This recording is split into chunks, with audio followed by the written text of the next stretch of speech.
தூத்துக்குடி மாவட்டம் எட்டயபுரம் அருகே உள்ள சித்தலக்கரையில் ராமநாதபுரம் தூத்துக்குடி நாடாளுமன்ற தொகுதி வேட்பாளர்கள் அறிமுகம் மற்றும் பிரச்சார பொதுக்கூட்டம் நடைபெற்றது.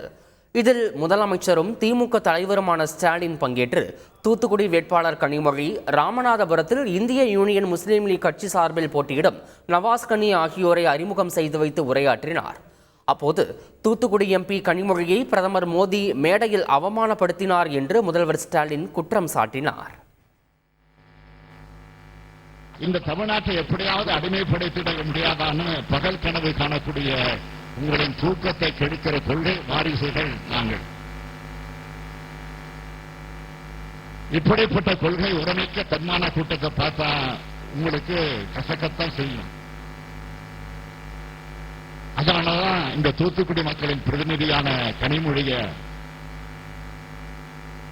மேடையில் இருக்கும் போதே நீங்க அவமதிச்சீங்க. திமுகவை சேர்ந்தவன் இல்ல, ஒரு பெண் என்றாவது மதிச்சீங்களா? தூத்துக்குடி மக்கள் வாக்களித்து தேர்ந்தெடுத்து நாடாளுமன்ற உறுப்பினராக அனுப்பிய அவர் என்றாவது நீங்க மதிச்சது உண்டா? நீங்க உண்மையிலே கனிமொழியை அவமதிக்கிற தூத்துக்குடி மக்களை தான் அவமதிச்சிருக்கிறீங்க. ஜூன் 4ஆம் தேதி பாருங்க, கனிமொழியை மீண்டும் தூத்துக்குடி மக்கள் தேர்ந்தெடுத்து நாடாளுமன்றத்திற்கு அனுப்பத்தான் போறாங்க. அன்னைக்கு எதிர்க்கட்சி வரிசையில் இருக்கிற பாஜக அதை பார்க்கத்தான் போறாங்க. மகளிர் உரிமை தொகை திட்டம் பாஜக கொண்டு வந்த திட்டம் என்று அண்ணாமலை சொல்கிறார் என்றும், யாரு பெத்த பிள்ளைக்கு யார் அப்பா என்று அமைச்சர் அன்பில் மகேஷ் பொய்யாமொழி கேள்வி எழுப்பியுள்ளார்.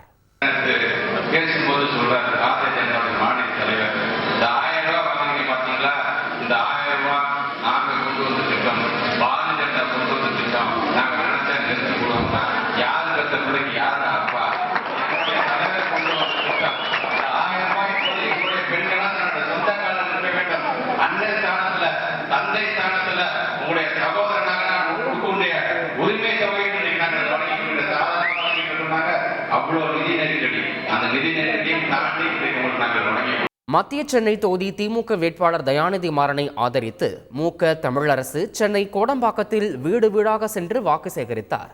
அப்போது அவர் புதிதாக பிறந்த பெண் குழந்தைக்கு தேன்மொழி என பெயர் சூட்டினார். வாக்கு சேகரிப்பில் ஈடுபட்ட மூக்க தமிழரசுவை பொதுமக்கள் மலர் தூவியும் ஆரத்தி எடுத்தும் வரவேற்றனர்.